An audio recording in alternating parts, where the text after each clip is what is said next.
Hi guys and welcome back. I'm the Doodling Princess and it's Halloween, so you know what that means. Time to talk about ghosts and spooky stuff. As if I don't talk about that kind of stuff any time of the year. Couldn't be me.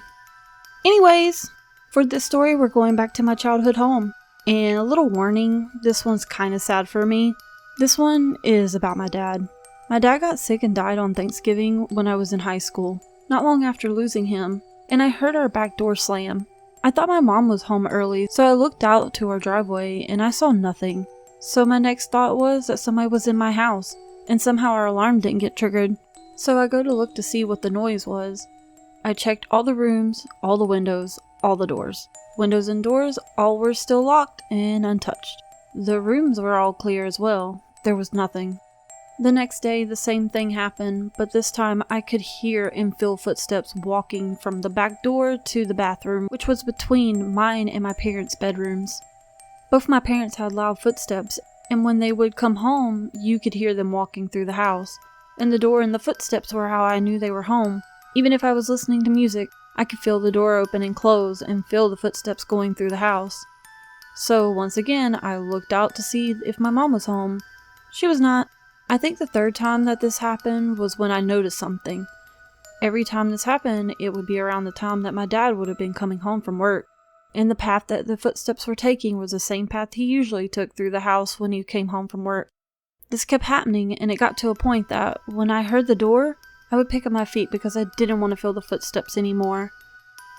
I couldn't take feeling him walking through the house when I knew I was all alone. And this was just after losing him, so I hated feeling him there, knowing I couldn't actually see him again. It's not the only thing that I felt or seen when it comes to him.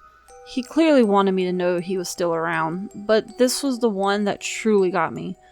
There was no reasoning for any of it, and nothing like this has ever happened before or after it stopped. He never believed in the paranormal, so it was a little funny just how much he did to let me know he was around. Alright, let's get off of the sad stuff. This video is kind of short, so how about I tell you about one of the things I experienced while working at a haunted trail. That's right, I worked at a haunted trail that was really haunted. And no, that is not a joke. So I've got a lot of stories from this place, but let me tell you about the time I learned not to taunt ghosts. You would think I would know better, cause this happened after I was pushed into a wall by a shadow person, but nope. I'm just that stupid, I guess. But yeah, one year when I was working there, the owner brought in a trailer for a scene, and everyone that worked in there swore something was weird about the bedroom and no one would go back there. The owner said that he thinks the guy that owned it before died in there and heard that he wasn't a nice guy. Now yes, I did feel something in there, but I tried to ignore it, especially that night. It was really cold and the trailer had a heater in there, and it was close to my scene, so I and some other people decided to hang out in there until we had more groups. We were slow that night. We were talking, and the people that worked in that trailer was telling us stories about things they felt and saw in there.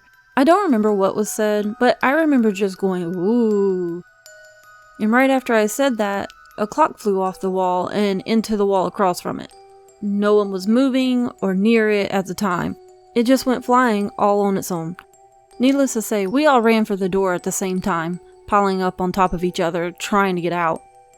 I don't think I ever went back into that trailer after that, and I learned my lesson not to mess with the spirits like that. I felt something nasty in there, but I decided to act cool and mock it anyways. Don't do that, kids, cause this is how you get pushed and have things thrown at you. And it's not fun. I promise. Alright, I think that's enough for tonight. Hope you all enjoyed! And don't forget to like and subscribe. And have a fun Halloween with lots of candy. See ya!